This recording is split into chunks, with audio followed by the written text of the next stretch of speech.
Aileen Wuornos was born on February 29, 1956, in Rochester, Michigan. Her childhood was marked by profound instability and trauma. Her father, Leo Dale Pittman, was a convicted child molester who was in prison when she was born and later died by suicide. Her mother, Diane Wuornos, abandoned Aileen and her older brother Keith when they were very young, leaving them to be raised by their grandparents, Lori and Britta Wuornos. Life under her grandparents' care was far from idyllic. Aileen claimed that she suffered severe physical and sexual abuse at the hands of her grandfather. Her grandmother, an alcoholic, provided little protection. By the time she was a teenager, Wuornos had become unruly and promiscuous, seeking validation and escape in all the wrong places. At the age of 14, she became pregnant after being sexually assaulted, allegedly by a family acquaintance. Her baby was placed for adoption, and she dropped out of school shortly after. By 15, Wuornos was homeless, living in the woods near her grandparents' home and surviving through theft and prostitution. This early life of neglect, abuse, and rejection undoubtedly laid the groundwork for her later crimes. A life on the road by her early 20s, Wuornos began hitchhiking across the country, working as a sex worker and committing petty crimes to make ends meet. She was arrested multiple times for offenses such as DUI, armed robbery, and check forgery. In 1986, Wuornos arrived in Florida and met Tyria Moore, a hotel maid who became her lover and confidant.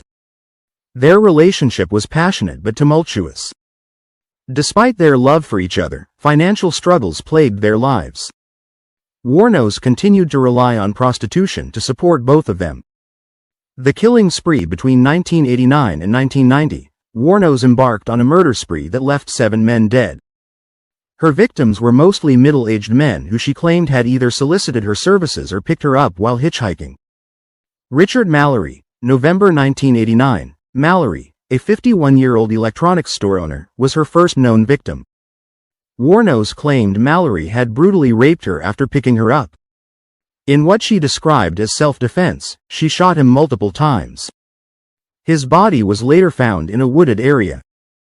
David Spears, May 1990. Spears, a 43-year-old construction worker, was found naked along a highway.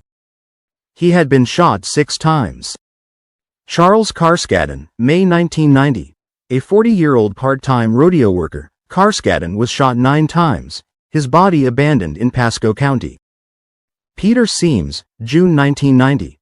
Seams, a 65-year-old retired merchant seaman, disappeared while traveling from Florida to Arkansas. His car was found abandoned, but his body was never recovered. Troy Burris, July 1990. Burris, a 50-year-old delivery driver, was found dead with 2 gunshot wounds. Charles Humphreys, September 1990. A 56-year-old retired Air Force major and former police chief, Humphreys was shot 6 times and left along a remote road. Walter Geno Antonio, November 1990. Antonio, a 62-year-old trucker, was found nearly naked with multiple gunshot wounds. Wuornos's method was consistent. She would shoot her victims, often multiple times, and leave their bodies in remote locations. She typically robbed her victims, stealing cash, credit cards, and their vehicles. A killer's defense. Wuornos maintained that all the killings were acts of self-defense, claiming the men had either attacked her or attempted to rape her. However, the excessive number of gunshot wounds, coupled with her attempts to cover up her crimes, painted a picture of premeditation rather than self-preservation. Her relationship with Tyria Moore also played a significant role in the unraveling of her crimes.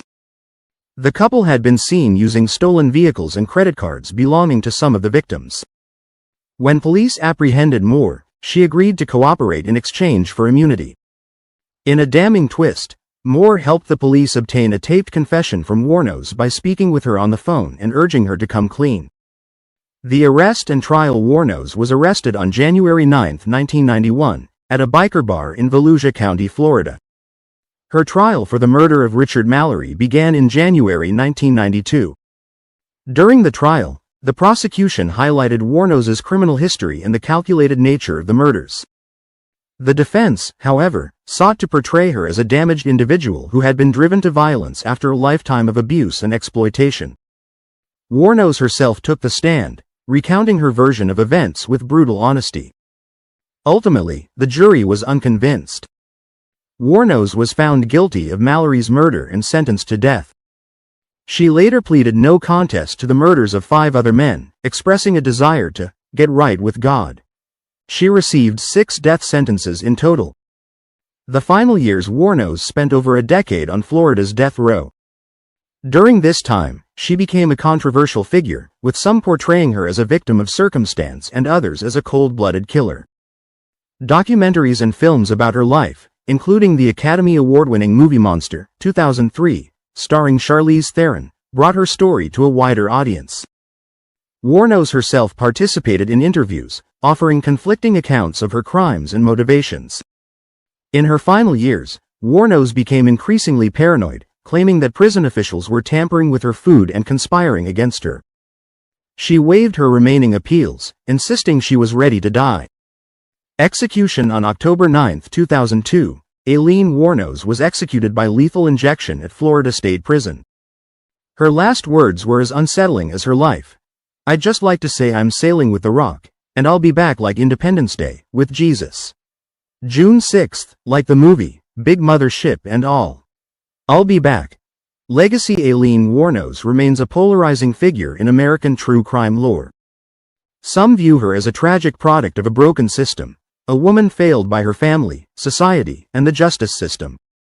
Others see her as a manipulative predator who used her troubled past to justify her heinous acts. Her story raises uncomfortable questions about gender, power, and violence. As one of the few female serial killers in history, Wuornos defied stereotypes and forced society to confront its assumptions about women and criminality. Whether she was a victim or a villain, or perhaps both, Aileen Wuornos's legacy continues to haunt the highways of Florida and the dark corners of America's collective memory.